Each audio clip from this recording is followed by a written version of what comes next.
Good evening, everybody. My name's Sophie Lieberman and I'm the chair of SAMAG, and it's my happy job to welcome you here this evening to our session on making a career in the arts. As we begin today, I'd like to acknowledge the Gadigal people of the Eora Nation on whose land we meet and on whose land we live and work, and pay respects to elders past and present. This seminar's been developed in collaboration with NAVA and Artspace, and I'd like to thank Alexi Glass-Cantor, Talia Linz and the whole team at Artspace for hosting us here tonight, and also to the team at NAVA for all of the important advocacy work that they do. I'm going to hand over in a second to Brianna Munting, NAVA's Deputy Director and our chair for this evening. And she's going to interview Laura Merritt, Johnny Nietzsche, Hussein Sami and Talia Linz. And just before we start, I'd also like to acknowledge the very hard work of Simon Walkham, who is a SAMAG committee member who put this together in collaboration with the guys from NAVA and Artspace. So I'm going to hand over to you. Welcome. Thank you, Sophie. As I hobble. Firstly, also, I would like to acknowledge the traditional owners, the Gadigal people of the Eora Nation, the traditional custodians of this land, and pay my respects to elders past, present and future. So tonight really is about artists, not just their work, but their lived experiences. And I want to say collectively, we at SAMAG, Artspace and NAVA hope to really take you on a diverse journey tonight by mixing the personal, the professional, the pragmatic and the political. Tonight is perhaps an attempt to map the different geographies and chronologies of being an artist in contemporary Australia through space, ideas and our relationships to this world. And tonight we'll begin with a panel discussion with these four extraordinary participants. And then you guys as audience will also have the opportunity to ask some questions afterwards. So joining us tonight, as Sophie mentioned, are three artists, Laura Merritt, Johnny Nietzsche, Hussein Sami, and all of them are exhibiting downstairs as part of Superposition of Three Types, which has been curated by Alexi Glass-Cantor and Artspace curator Talia Linz. The exhibition downstairs features newly commissioned and recent work. It brings together 13 living Australian artists across generations, dealing broadly with the legacy and vernacular of colourist abstraction. I will give more formal introductions of everyone's practice in a second. However, before I introduce the panel, I wanted to find out a bit about you guys and everyone that's here today. So, if you can put your hands up, how many of you are artists? Awesome, this is brilliant. How many of you are curators? Administrators? From funding agencies? Anyone else? How many of you are students, current students? Brilliant, excellent. So, now that we know you guys, I would like to introduce our panel, and I will start with Hussein on the end. Hussein Sami's practice to date has been predicted on pursuing a consistent line of experimentation to illustrate how painting can capture ideas of time, action and process. His works have centred extensively on the field of painting and developing numerous activities that have iteratively engaged with the process of making paintings and the broader praxis of art history. Sami has exhibited widely across Australia, including at the National Gallery of Victoria, Sarah Cottier Gallery, Sophie Gannon Gallery, Penrith Regional Gallery and Flower Pepper Gallery in the USA. And also feel free, everyone, to move forward because no one tends to fill up the front spaces, so it's really important that you do that. Next to Hussein is Lara, and I'm actually going to quote from Jan Murphy Gallery. So, Lara Merritt's colour-rich paintings have been compared to the romantic painters of the late 19th and 20th centuries. Both imagine geographies of space, atmosphere and physicality. For Merritt, it's the inquiry into the picture plane and surface, balance of ink and acrylic, of depth and opacity, chaos with order, and the reference to otherness that inspires her work. Merritt studied painting abroad in Madrid, Spain, and also completed a Bachelor of Fine Arts, Masters of Arts at UNSW, and she's recently been commissioned for various projects in Melbourne and Sydney. Now, Johnny, you're next. Johnny Nietzsche. Favouring the openness, clarity and seduction of post-painterly abstraction, Nietzsche's works combine the traditions of sculpture, digital printing and installation to recast our understanding of the effects of surface, colour and architectural space. Nietzsche aims to go beyond associative feelings about colour and instead bring forth associations from every type of experience: sexual, psychological, religious, metaphysical, architectural, material or superficial. Johnny completed his MFA at Sydney College of the Arts and also at, excuse me for my pronunciation, under Heimo Zobernig at the Academy of Fine Arts in Vienna. In 2015, he was awarded the Fauvet Loriot Travelling Scholarship and has participated in recent group exhibitions in Milan, in Artspace, at the National Gallery of Victoria, ACCA, with upcoming solo exhibitions in Vienna and London. All right, Talia. I'll do a short version.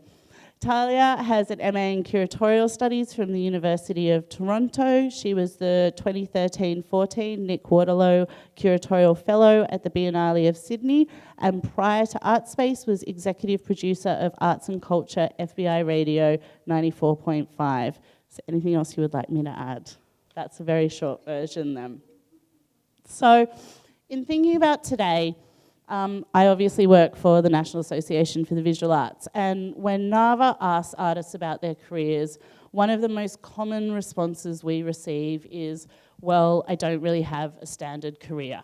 The arts community is not a static community. As roles, opportunities blur, people are often artists, curators, designers, installers, administrators, collaborators, performers, teachers, facilitators, producers. Could go on for a very long time. But there are some similarities in the practical challenges facing many artists, and these are often the constant and everyday issues that people need to navigate, because there is this precarity that can exist in this demobilisation of labour that we see within the arts sector. And it's because of this precarity that it's so central to support artistic practitioners. And there must be a recognition and emphasis that's placed on establishing a vision for the future. Because we've had some good news in terms of the return of funding to the Australia Council, but we also actually need to address issues of the disparity of fees and wages and the living costs within Australia. And one of the ways to do that is in March this year, NAVA launched a Fair Pay for Artists campaign calling for industrial fairness for artists and other arts professionals. And this campaign is about ensuring long-term support for artists. It's about dealing with issues of superannuation. It's about dealing with issues of fair pay for fair work. And it's also about thinking about new ways and new ideas on how we actually sustain our practices across this country. And I think really part of these campaigns, and I encourage everyone to sign the petition if you haven't done so, is to look at how we resolve the challenges and change, how we work together collaboratively, inclusively, because really we want an environment where the arts can evolve and where the arts can actually lead change rather than just being responsive. And so really tonight is intended to be a realistic discussion on the many ways you can make a career in the arts, exploring the fluidity of the arts ecology and the possibilities for artists. And we'll be talking about perhaps the strange, the not so strange roads that each of these artists and panellists have got to where they are now. And I just want to say one more really practical thing. Please feel free to continue this discussion or ask questions online. And the Twitter handles are SAMAG, S-A-M-A-G, SID, or at NAVA Arts, or at Artspace Sydney. And really feel free to have this conversation both online. And I would also like to thank SAMAG and Artspace for being able to put this on. So let's get to it. So, really to kind of begin this discussion, we talked before earlier today, and we wanted to talk a little bit about the personal journeys of being an artist and what role this plays in artist practice. How has your own personal history developed? And I'm going to throw it open to everyone, but perhaps we start with Johnny. Oh. So what's your personal journey to being an artist and where you are now? It's been a long journey, and I was a bit of a late bloomer. So I moved to New York in the 90s to play music, and played in hardcore rock bands for about 10 years. And by about the year 2000, I just wasn't so angry anymore. And and I came back to Australia and didn't really know what to do with myself. So I worked in restaurants, and my parents' house needed renovating, so I renovated it and helped them sell it. And we sold the house for them. And I did a painting on the house sign, and it was really fun. And at that point, I thought, maybe I'll try this thing painting in my 30s. So it was a really late start, and had a little bit of, I guess, a little bit of success, sold a couple of paintings, and then thought, actually, I really take this seriously. It's an amazing, interesting pursuit. So I decided to go to university at that point. So started studying at 30 at Sydney College of the Arts. And do you think your previous rock history has an influence on your practice? Yeah, definitely. It comes from the same place. Yep. And Lara, what's your pathway to where you are now? I decided pretty much at high school what I wanted to do. So, my dream was just to go to art school. I thought, I can't wait to get through year 12 and get into art school where it will just be amazing. And it was for the first year, but then I went away and travelled a lot, lived overseas, came back. You know, I was I didn't have a very, wasn't disciplined practice, I can say, in my 20s. Was enjoying the social life of the university and the campus and seeing shows. I was much better at looking at art than making art. So, but by my late 20s, I decided if I was going to make work, I needed time. So for me, a probably really important moment was giving up all my part-time work and my job, and driving down to Melbourne and living in a share house for $50 a week and painting full-time. So that for me, so I think everyone's here is probably jealous of $50 a week rent in a capital city. Yeah, it was really good. But I think time for me, because I never had time to make anything. I was always trying to pay the rent and working in many part-time jobs, waitressing in a bookshops, just trying to get along. And I realised that I had to make work if I was going to be an artist, because there's no point saying you're one and then not having anything or one painting a month. So, for me, my journey really was when I decided to try and just, it was almost like jumping towards the unknown of saying no, cutting off all my income, really. And I knew I had work I was working at an art auction house, they had 4 auctions a year, and I was one of the people that would hang the work on the walls. So that was sort of my work for 4 times a year, and then the rest was meant to be making work. So, yeah. That's impressive. Maybe I'll get you to pass it on, and can I ask you the same question, Hussein? Yeah, so basically I went through high school, which was good, and then so straight out of high school into Sydney College of the Arts, and persevered through to my masters. So long stint in university, and long process, interesting process coming out of high school, just learning a lot, unlearning a lot, and coming out of the other end sort of wanting to do obviously what I want to do. But that's the start of the journey anyway. Still an ongoing work in progress anyway, I think, for everybody. And it's something you decide you want to do quite early on, I think. And whether you come to it at 30 like Johnny did, or whether you start through high school and you continue through uni, you just know what you want to do and you just focus on how to get there. I think it's important. You work part-time jobs, you manage your time. The focus is making work, and I think that's important. Obviously, there's a lot of other things that come into effect and factor in to getting to a certain level of practice and exhibiting and all that kind of thing, but it eventuates. I think you just have to enter into that cycle, into that system, to be able to engage with that environment and that landscape. Otherwise, there's just no point, really. Yeah. And do you think your priorities have changed from when you were early in your career to where you are now? Not so much. I think you're always sort of focused on the next thing.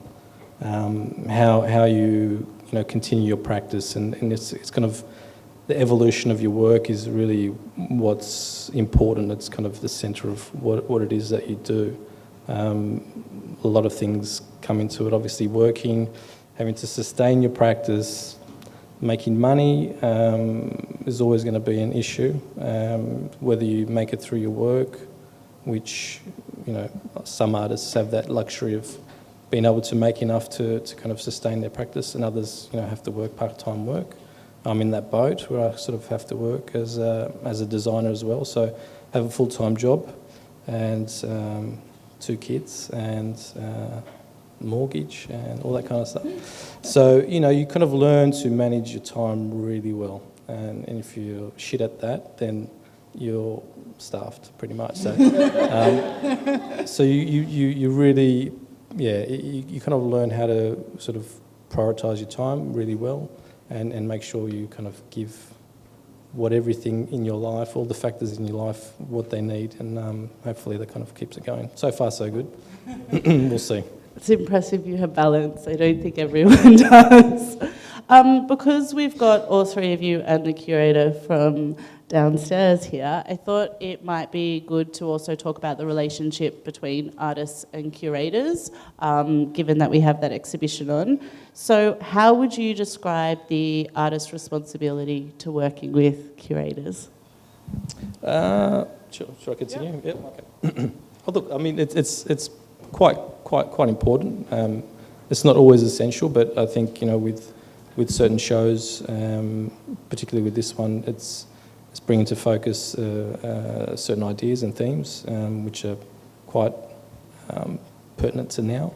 And it's great to get involved and be, I suppose, considered in a group of artists such as the one that was selected anyway for this show. But just engaging with people, curators particularly, who are considering shows about the now in context, in a broader art historical context as well. So I think it's extremely important. I think as an artist you have to be always engaging with all types of art workers, pretty much. It's pretty important. Yeah. And maybe I'll ask Talia then, what was the curatorial process for the show downstairs? Alexi and I, my co-curator, really wanted to do something that was a bit different for Artspace, and sort of focus on painting, but in a broader way, and dealing with ideas that aren't new, but looking at practices that are contemporary. And all of the artists in the show are living. Very sadly, Sydney Ball passed away last week. he has some gorgeous work downstairs, and he was a very vibrant and inspirational artist well into his 80s. He was 83. So we sort of had this broad premise, and then it was just, I guess, a conversation between us about whose work were looking at the themes that we were interested in, were dealing with it in an interesting way. And obviously there's a lot more than 13 artists who could have been in the show. There's, thousands, probably in Australia alone. And we were consciously working with living Australian artists, because that's sort of one of our missions at Artspace. So really just a conversation, and over months bringing each other ideas. What about this person? What about that person? Making sure that there was a breadth of practice, of approach, of the mediums that they're interested in, and I guess work that could fit together and create. What we were keen on was having this immersive experience. So when we approached each of the artists, we said from the outset, there will be no white walls in this show. You're not going to be able to have a sort of a clean, sequestered space for your work. Works are going to contaminate each other.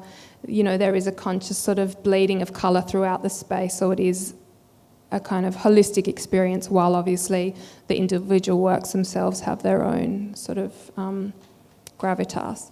And everyone was really up for that task, to the artist's credit. That was the process. And then obviously with all exhibitions, all sort of curatorial projects, time and budget and scheduling and all the boring logistics come into it as well. So, we have to cap it at a certain number, or not do things because, we can't afford it, or, it's too dangerous, or what. There are a million reasons, risk assessment and all that, but that was sort of the broad process. But it was an ongoing conversation with each of the artists, what they wanted to do, how we could facilitate new works, all that kind of stuff. And maybe expanding on that, what do you think then is the curator's responsibility to artists and artists' work more generally? Well, I think that it's a weird kind of friendship in a way, and I came to curating I come from a performance and theatre background, and what I really love about that is the sort of collective intelligence, that collectivity working on something together as a group, even as a pair or as a larger group. So I think that, like with any relationship, there's sort of a tenderness and a respect, but also an ability to be frank, to sort of push each other, question each other, and then of course, to be an advocate for artists, to believe in, the importance of artists, what they do, and art in general, sort of in a broader sense. I think that it's kind of a nebulous thing sometimes, because I'm not a maker of my own. I mean, I write, I have that practice, but I'm not an artist in the same way that these guys are, and that there is that need for a group to be able to do my craft, if that makes sense. And so then maybe Johnny or Lara, what's been your experience in different curatorial processes that you may have worked with? No, it's it. I'm going to pick on you.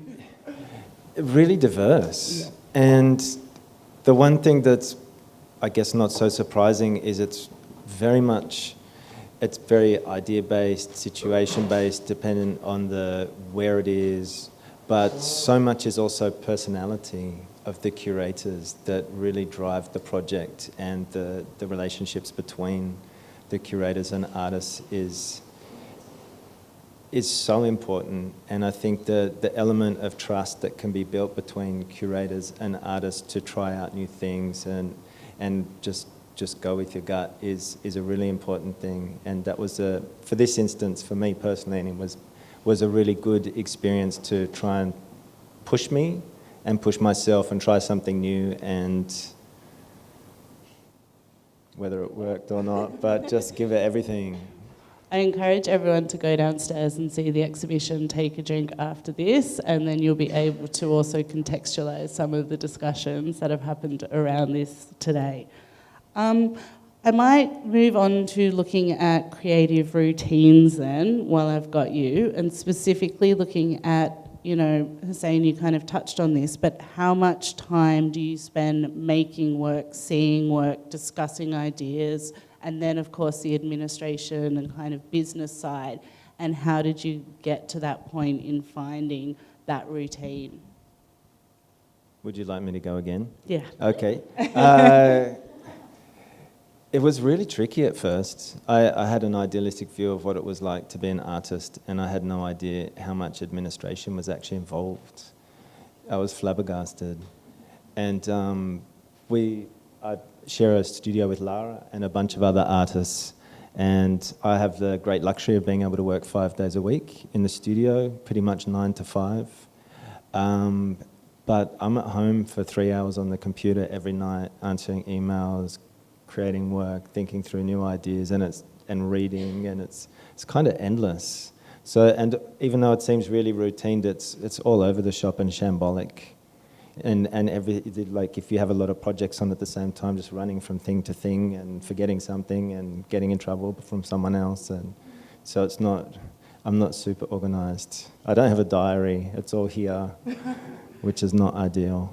Is that your experience, Lara? Yeah, I pretty much Monday to Friday, 9 to 5 as well, or you know, those hours might be 10 till 4, but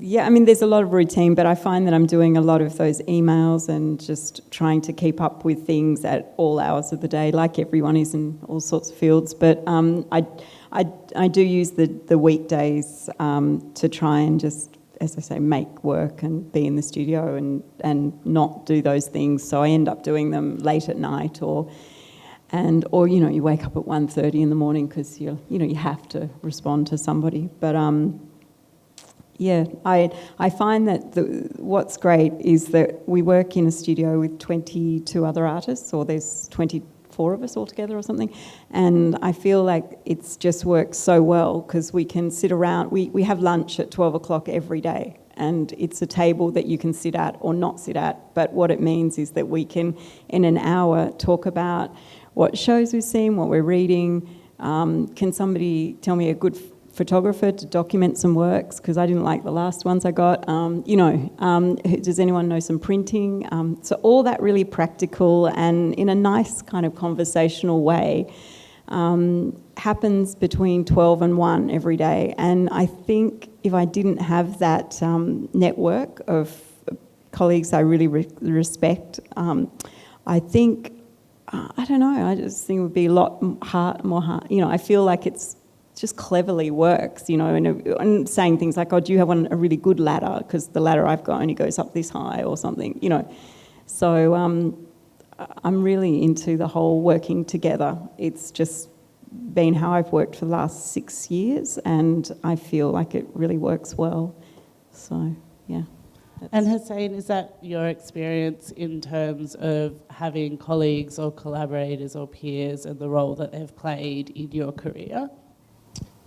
Yeah, sure. I mean, look, I think having people, like-minded people around you while you're working. I mean, I've shared studio spaces and I've worked on my own for quite some time as well. So, you know, both have their pros and cons. But it's always obviously nice to have someone to talk to. So you're not pottering away, you know, in the studio, talking to yourself and mumbling and all that kind of stuff. But yeah, it definitely plays a role. You have to have kind of that context with your peers and, what's going on around you, which is really important. I think if you're an artist practicing now, you need to know what's going on around you. It's really important, and obviously, having that support, someone to discuss your work with. I mean, you don't always get that discussion from a gallerist or your neighbour. You want somebody that understands what you're doing, is in the same kind of situation. You can discuss things and maybe come to some kind of resolution on an idea or expand something. It doesn't matter what it is. I mean, just catch up over a beer or what have you. But it's really important. Yeah, definitely. And this is one of the ones that I think is a trickier question, but it's a really important one. Do you always say yes to every project you're offered? So far, yeah. And how's that going for you? It's okay. Look, I don't get that many offers, so it's all right. Look, it depends. Like, I think, well, there was one actually. I don't know if I'll bring it up. Maybe I'll bring it up. Okay. It was a particular exhibition that was trying to bring together artists who had a similar background. So it was a kind of cultural thing, right? That was trying to tie the theme together, but it just didn't work. And I don't know why I did it in the end, but maybe I felt sorry for him in some kind of way. I don't know, it was a weird thing anyway, but I should have said no, because I think you have to be really selective, because you don't really consider it at the time, but it really is important the way people see your work and in what context and in relation to what works and other artists and things like that. So be mindful of that if you get to that stage where you've been approached and people are talking about putting you in a show, and you think about, okay, maybe I should, maybe I shouldn't. Just don't feel obligated, I think, to do it. I know a couple of artists who I really admire, a couple of peers who are really strong-minded and just will say flat out no to even seemingly good things. I'd say, well, why didn't you do that? I just didn't want to do it. It didn't feel right. I think it takes a lot of courage, but I think you get there in the end, and then you just have to. Everybody's different, and you just have to understand that. I think people do things for different reasons, and it always works out in the end anyway. I was going to say, for me, it's probably different as a painter. You get approached a lot to work in a commercial way with, fashion designers, or would you like to have your work on? I remember once ringing my gallery and saying, so they're offering me lots of wine if I put my work on these bottles. And she said, how much is the bottle? I was like, I don't know, $15. She said, I'll hang out for a more expensive bottle of wine. And I went, okay, that's a good way. Yeah, so I said no to that. And I've actually and I now have a rule, which is it's not actually, I'll never say that I won't put a painting on a wine bottle or won't work with a design or won't work with, it's more who they are, not what it is in a way, because it's in respecting people's, because you could collaborate with somebody in a different industry, and if I really respect their work practice and feel like we have an understanding, then I will work with them. But it's so it's not all all wineries. But anyway, that's. But I think it's really good to say no, because I think it can be really distracting as well, and I just think. At the end, you get very little out of it, and it just dilutes your practice, and you just need to I think people like it when you have a clear sort of vision of where you're going and things. I mean, actually, an interesting one is today I walked around the corner from my house, and I'd agreed 2 years ago to give some of my work for the Sydney, New South Wales Transport, for the hoardings for the tram being built down Devonshire Street. So I saw my work, 40 metres of my painting. on this, and I was like, oh, I'm so nervous. Have I just done the worst, And but I actually think I'm fine with it, and the reason I'm fine with it because it's the art project I worked with is called The Operative, which is Dan Hollier and Kelly Ronson, who I really respect how they work, and they organised it, and so I have faith in them, and and my 8-year-old's super impressed for the first time that I've made something that means something. It's in the street near his school, so yeah, so that's my experience. Yeah. Cheers. I feel like such a late bloomer and starting in my 30s that there's not a lot of time, and I need to do as much as possible. And was speaking to a friend who studied here but lives in Europe now and said no to a couple of things last year, which were quite good things. And he was quite busy at the time, and he thought, oh, they'll come again. And the offers didn't come after that, at least not yet still, and that really resonated with me. I'm terrified that there won't be another offer. We'll stay friends, won't we? This is networking on the stage. But yeah, I find it really hard to say no to things. Yeah. And I like being really busy. It's exciting. So it is about finding what works for you, but I think having integrity with what you do as well. Definitely not going to say yes to a stupid idea or something that's not going to sit with the context of your practice. Yeah. or do harm to it. No way. Yeah. So it has to add to it. Yeah. Speaking of, I think that's kind of a nice segue into what role do grants play in your work, and does that change at different stages of your career?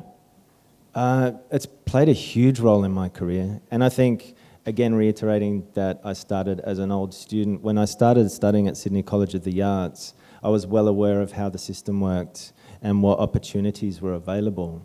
So I knew that in the first 3 years of study, if I had an over 80% grade point average or a distinction average, then I would most likely get an APA, which was an Australian Postgraduate Award, which is when you do your Masters and you get this award, you get over $400 a week for the entirety of your Masters until you actually extend, and then it stops. So that was a very clear plan as part of my study, was to aim for that.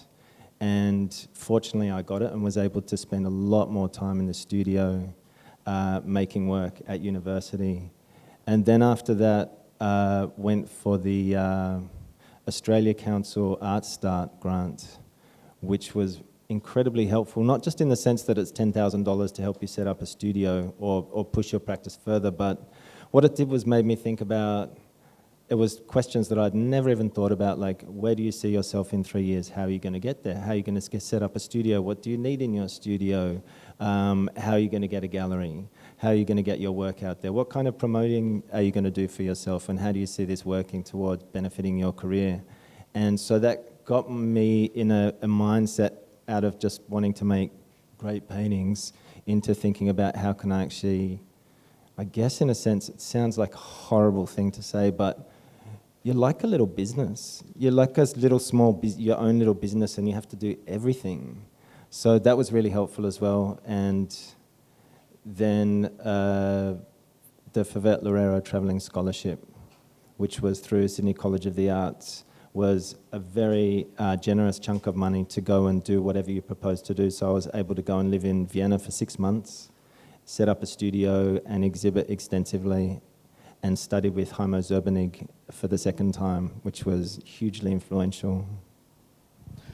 It really sounds like you're organised chaos. I'm starting to disbelieve the chaos theory. Day-to-day chaos, but I have very specific aims and focuses and ambitions. Absolutely.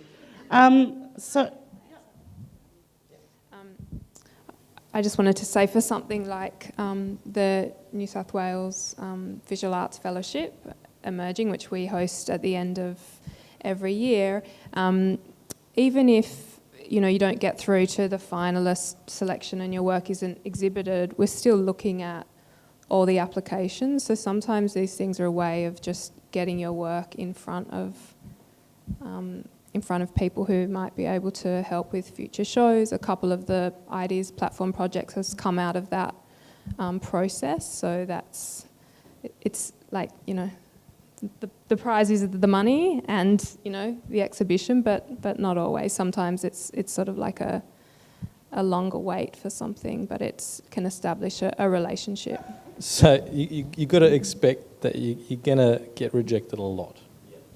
I mean, you know, we've all been there. We still get it.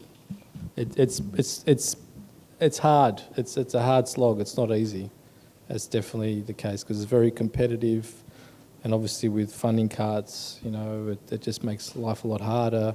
Everybody's sort of going for the one prize or the you know, handful of grants, and so, you know, like Talia said, it doesn't mean your practice or your work is not significant or is not important or won't be important. It just takes time, and, you know, you're competing with artists who are, you know, at a certain level that, you know, the top tier. You're competing with top tier artists for the same kind of grants, for example. I mean, this is the kind of reality that we don't really acknowledge or understand until we get exposed to that. And so it's definitely something you have to factor in to what you do as well. Yeah.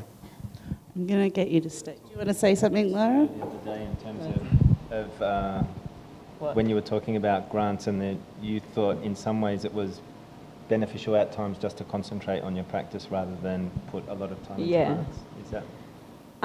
Yeah, I think I was saying that because I find it really you're using different parts of your brain, really. For me, I am anyway, and so the grant process can suck up all this time and really set me back. And I feel like if I just made more work and I thought about, I don't know, for me, where I am right now, it's definitely not a road I take. I have I still do apply, and I think the process is great for the reasons you said, where you get to, it's really good to articulate your thoughts and to write down, and even your grants get put in front of people, and so that's good. But it's dropped away a lot in my 20s. I applied for everything, and I had the time to apply for everything. So, and I felt more comfortable applying for things than making work.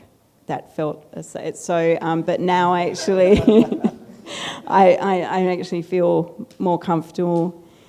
Yeah, I'm always, even making work, I'm always thinking, it's such a shaky ground that I don't want to spend 2 days out of my precious 4 or 5 days a week writing grants. So, yeah.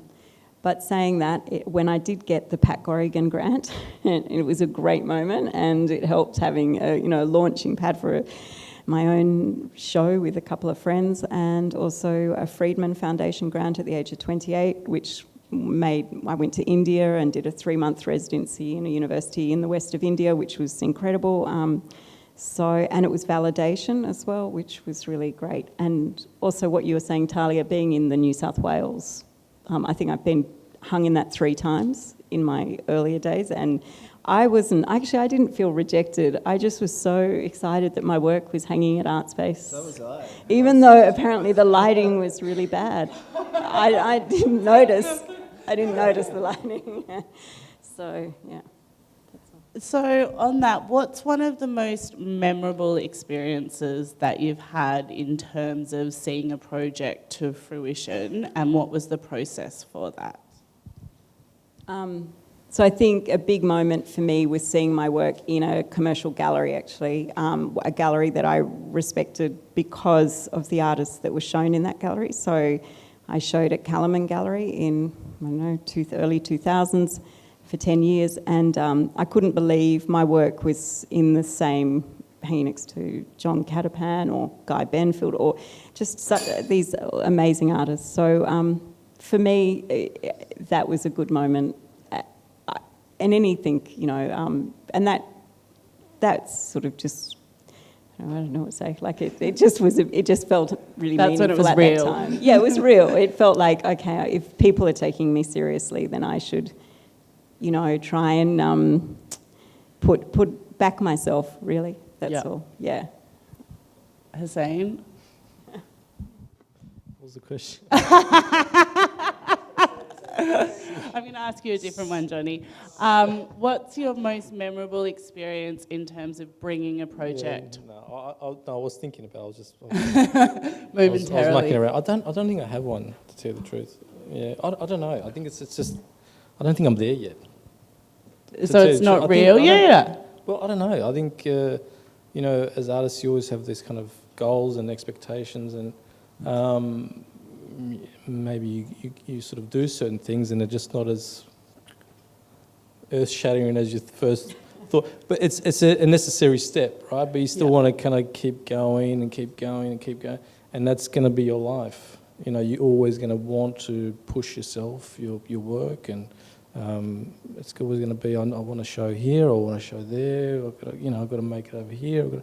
But maybe Primavera was pretty significant for me, and obviously, big institution, and very young, and still kind of figuring out what it is that I'm doing, and how that whole world works. It opens up kind of like your eyes to, wow, this is something completely different. Coming out of art school, you sort of want to make that next step into a gallery, museum context, or what have you. But it's not easy. It's really difficult, and a lot of the time you don't know how to get there. You kind of work it out as you go, and sometimes you just don't know which direction you should be going, and that's where your peers come in. I think it's really important to create some kind of context with peers and do something and continue that dialogue, and I think people and galleries and curators, they gravitate towards things that are happening. Yep. And that's how you kind of create that buzz, and maybe that's how you get your work seen and things like that. So, yeah. And Johnny, how does that change when you're working internationally?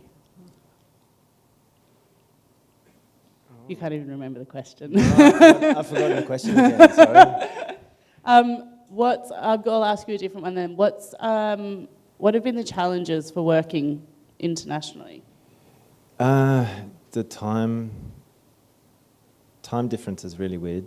Then that's an obvious one. The notion of shipping is really expensive. It's exorbitant, and I've fortunately been recently curated into a couple of things in Europe coming up this year, and been put in a position where sometimes they're not going to pay for shipping, but they really want you in the show, and you have to decide, well, how important is this show? Can I afford to do it? Can I pay for the shipping? I know it will never sell, but it's really important to position my practice and my works within the right group of people, right practices and context. So one difficulty is location. In terms of the actual physicality of the work itself. But then, on the other hand, thanks to the internet and Instagram and email, it's kind of it's just like being in Sydney at the same time, in a sense. Also, logistically, getting over there for each show is impossible.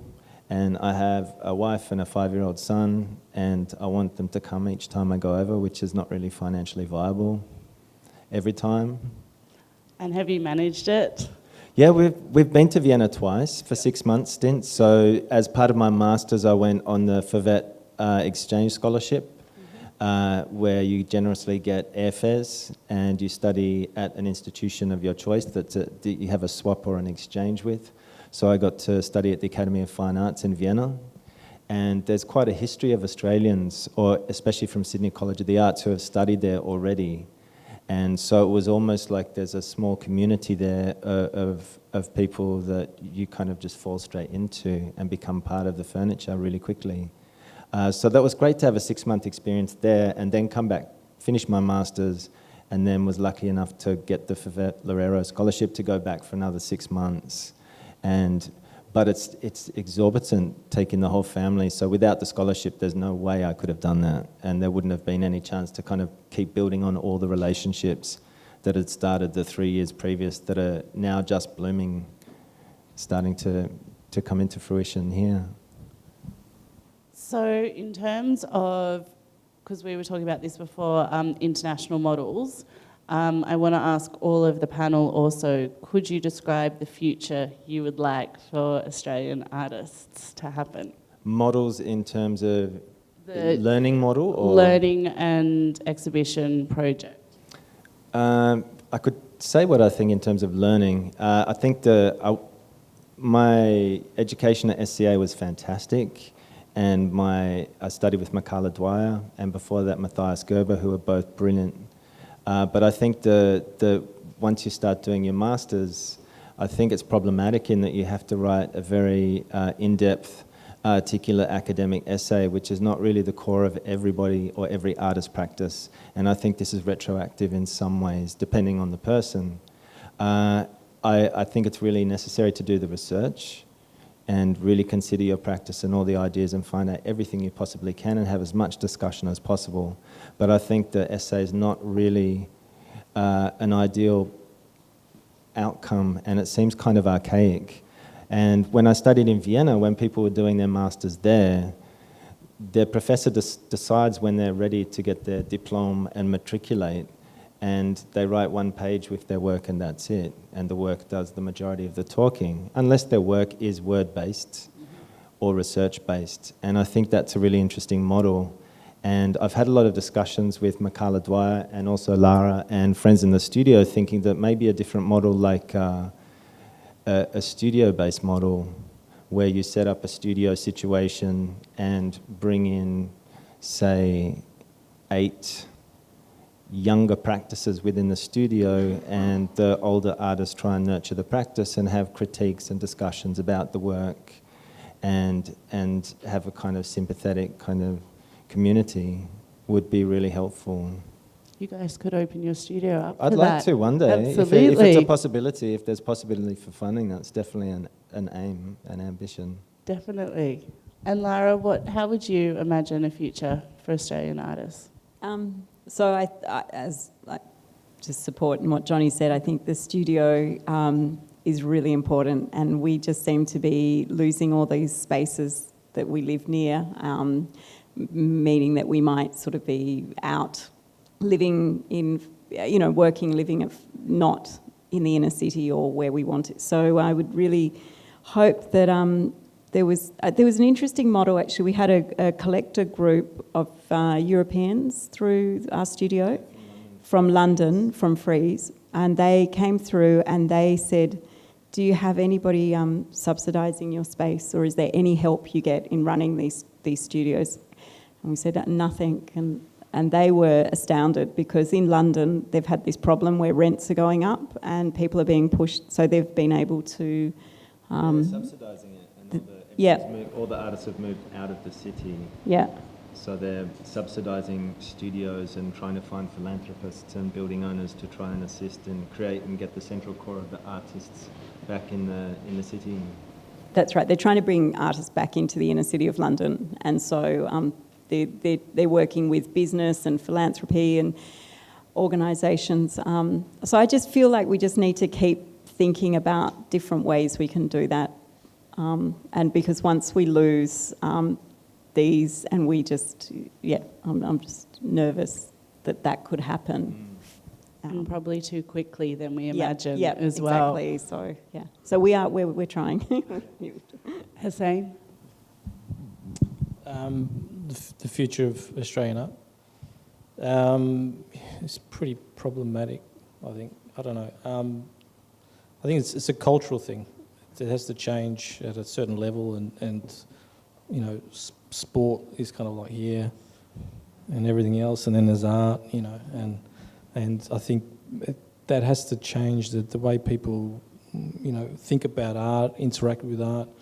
The funding from government for the arts has to change. I mean, you look at Europe and certain countries, and the amount of budget they spend on the arts it's just ridiculous.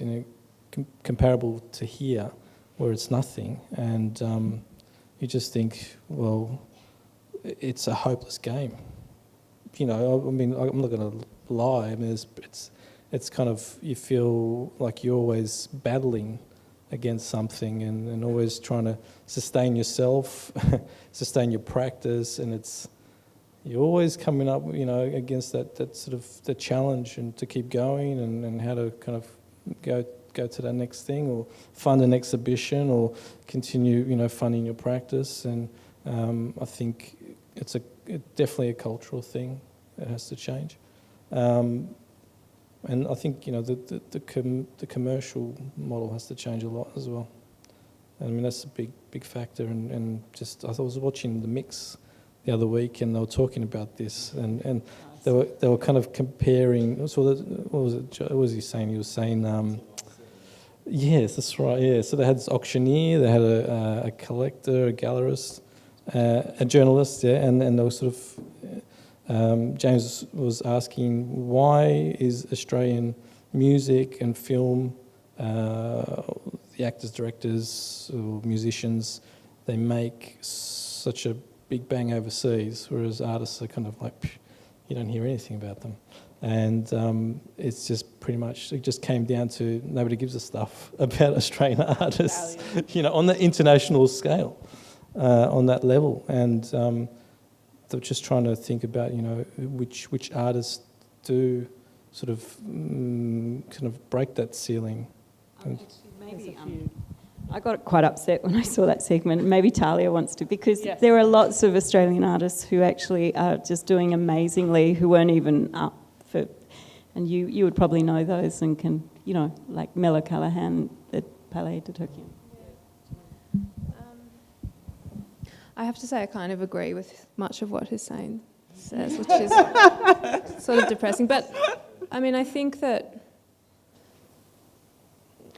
one of the issues is this, being classified as Australian, and what does that mean for artists? I mean, yes, there are artists working very successfully overseas, but they don't necessarily position their art as Australian art, whatever that means. I don't know what that means, but maybe you've got kangaroos or something. I don't know, but there's some kind of weird cultural cringe, which I think comes from us as much as it does, from overseas. So yeah, I often think about that. How do musicians break through? That kind of. Maybe it's just like ease of travel, like maybe it's an art form that you can take, that you can move around more easily, like there are sort of practical components to it. But I do think that, it does come down to sort of being culturally ingrained, governance, policies, like what our leaders model for us as being important. And where value lies as well, or where particularly leaders put value, I think is one of the biggest questions. And that's probably something that all of your work and the work that Artspace do, the work that SAMAG and NAVA do as well, is about trying to shift that discussion and trying to stop the arts from being down here and raise it up a little bit as well. On that note, I would like to open it up to the audience if you have any questions for our panellists. Anyone? Everyone's all shy. Yeah. What do you think of online galleries? Markets to sell.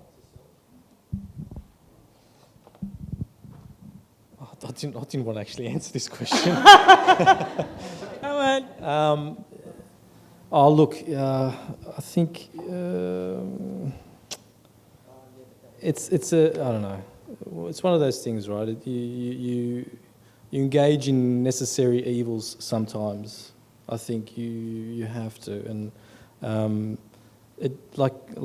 Johnny touched on it. It depends on the context and who it is and what they're doing. I mean, you're not going to put your work alongside certain types of paintings that don't really relate to your work. I think people, in essence, need to experience work rather than just look on the screen and I'll click and I'll buy that and that's the right size for my house, or that's it's there. You can't do anything about it. I think it's just a kind of a model that's popped up because it's easy and it's convenient, but I don't necessarily agree with it at all. But I can answer that a little bit. Not as a really serious commercial model, but I had an online exhibition with an online gallery called Contemporary, which is it's a gallery run in Vienna by Andy Boot and Valentin Ruri, and it was kind of a gallery that was set up to question the notion of Bitcoin and the blockchain, and what does that all mean, and how can you exhibit within this context. So they would select one artist each week and exhibit that work on their site for 1 week, and then it would turn over and it would be someone else. So, and the work stayed in Australia, and if it was purchased, then it would be bought and sent over. But it was more of a question about what does it mean to have an online exhibition rather than a money-making project. Yeah, exactly. And it's not running anymore. They just ran it for 12 months. And you only did it because you know you have a relationship and you understand what they're... Yeah, I totally understand exactly what they were doing and what they were saying. And then they ended up doing Curated By, which was the Vienna Biennale, and they had a bar set up. They took a gallery space, of which one of them exhibits, which is like the equivalent of, say, Sarah Cotti or Rosalind Oxley. They curated a show and completely dematerialized the space. So they took out all the artworks, nothing in there. So you walk into the gallery space and you refresh your home button on your iPhone or smartphone, and you can look at the works in your phone while you're in the space itself without actually physically seeing the works. And so the money that they got to make the exhibition, they created what was called Router Bar, which was a discussion panel. And they brought people from all over the world to talk about what does it mean to just exhibit online? What does it mean to... Does your work being shown on Instagram devalue it? Are other people benefiting from it being shown on Instagram rather than the artists themselves and that kind of thing? So I guess I segued, but... Any other questions? So what was that show you talked about? You watched with Tim Olsen about... Oh, the mix on the ABC, yeah, with James, cool cat. That's right. They shot it here. Yeah. I just was wondering, how do you make money? How do you sell your paintings? What is your main source of income? How do you do this? Because that's the main question all artists have, because we don't have sources. So please share. So never sell your own work is the number one rule. You're really not good. Always have somebody that you trust and that you respect. And a gallery is a good starting point. A gallerist, somebody that's been in the business for a while and that isn't about to close down, because that happens a lot too. So that it's a relationship you have, and their job is to put your work in the right context, to have relationships with collectors and buyers, to think of ideas and ways to understand that you need to have money coming in regularly. So it's not just your show every 18 months. It might be a stockroom show. It might be work, new work, but they also have to respect that they're not just going to take work before a show. So there's a really subtle kind of relationship, and I think that's something you should think about really carefully before you jump in to bed with a gallery, like who they are and what they think you will do for them as much as, you know. So I would also probably caution about, getting into the arts to make money, because it's a bit of a foolish pursuit, to be honest. I mean, obviously people do, and that's amazing, and we hope that you can, but it's to be a number one priority. There are easier careers for that, speaking frankly. At the back, blue shirt. Hi. How would you explain yourself to someone, say, like Gerald from next door? Do you guys often have like a script in your head that you repeat? Some people think like the notion of an Australian artist is like a landscape painter. So if you're a painter, how would you go about explaining that to someone that's not in the art world at all? Perhaps like I don't know, as a TAD or something like that? Yeah, I don't think you ever underestimate somebody's understanding of what art is or this. And don't overestimate either. I think you'd be surprised what your Uber driver does, or I think you should never assume. And I think people just through talking to anybody, you'll work out pretty quickly if what their interest is or how much time they've invested in seeing a shows or art, and that will determine where the conversation goes. Yeah. But some of the best readings and connections with contemporary art can happen with your neighbours who have no context or education, and it's basically about being, I think, hospitable and opening up spaces and doors and being generous with your time and knowledge. And with that generosity, you're actually able to build and create a relationship then, and that's really important. Yeah. Anyone else? At the back. It's kind of more a governance question. So what do you think is or should be the role of government, either local, state or national, and what can artists do to encourage a more inclusive sort of support network for artists in emerging or mid-level sort of careers?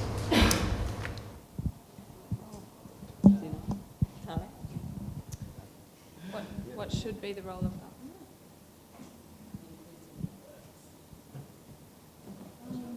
Well, City of Sydney, do you want to, they do some local government, you think of? Yeah, I think Kind of goes back it goes back, well, it also goes back to this question about, I guess, broadening the definition or the understanding of art so that it can be like a hoarding or part of a hoarding that's, part of the city's infrastructure. So I think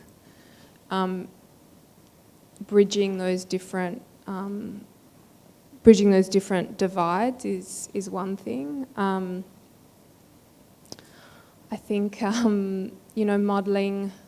I keep having this annoying debate about Trump with some unnamed members of my family, but that there is, well, for me anyway, like the leaders and the people who we trust with our money and our social fabric. Hopefully in the best case scenario should have a vision for a better future, and for me that definitely involves the arts, and the arts becoming more central to policy and to the kind of people and community that we want to sort of nurture in Australia. And it's kind of a broad question, but that's what it means for me personally. But I would say, there are really interesting opportunities for artists and for curators. A lot of different councils have so many different, whether it's grant opportunities or exhibition opportunities, or feeding into developing precincts, what they might look like, or the sort of the art content. So just, I guess, keeping your eyes on all those different websites and signing up to mailing lists and getting all those sort of opportunities to show you what's out there. That comes down to just council level as well. You've got different. The regional gallery system now is pretty strong and significant. So if you go out to Campbellton, you go to Hazelhurst, those galleries are quite significant. I suppose they all have good programs. I think it's just people need to visit, keep going there, support them, and I think at that grassroots level, if they get the supports from an audience, then they just sort of continue that growth. 10 years ago, 15 years ago, a lot of that stuff didn't really have an audience, and it's just more or less now it's starting to grow and get bigger.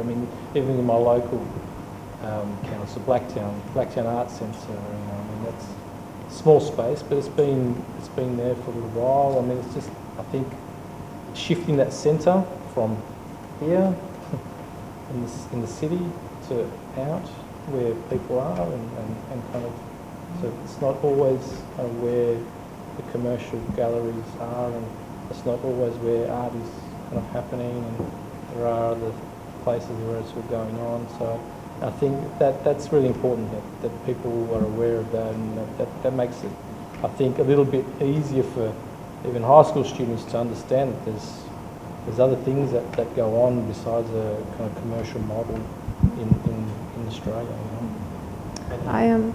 I was going to say, and the funding comes from the audience to a certain extent, like the amount of people that you would get through Artspace.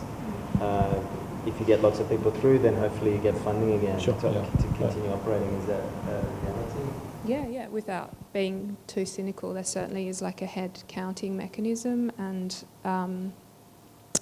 sort of, a demographic, like being conscious of demographics and certain targets. I mean, councils and different government bodies are, they have their own, obviously, priorities and they have their own imperatives.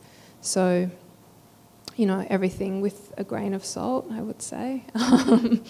But one thing I was going to say, because I did my master's in Toronto, and I can't remember exactly what the law was, but there was a policy about every new development had to give, it was something like 10% to either like a art or sort of a socially conscious entity, which for the amount of building that's happening in Sydney would be a pretty amazing policy. And that's a similar one that's happening in the UK as well, without a doubt. But I think it's also, and you kind of said it as well, it's about being active, and it's going and supporting the diversity of practice. It's going and seeing everything, but it's also about holding the decision makers and the policy makers accountable. And that's really essential as well. And there's a variety of ways you can do that. But I'm probably going to stop there because everyone's had a good time, I think. Feel free to come and ask any of the speakers questions before they leave. Grab a drink, go downstairs, see the exhibition, and thank you all very, very much.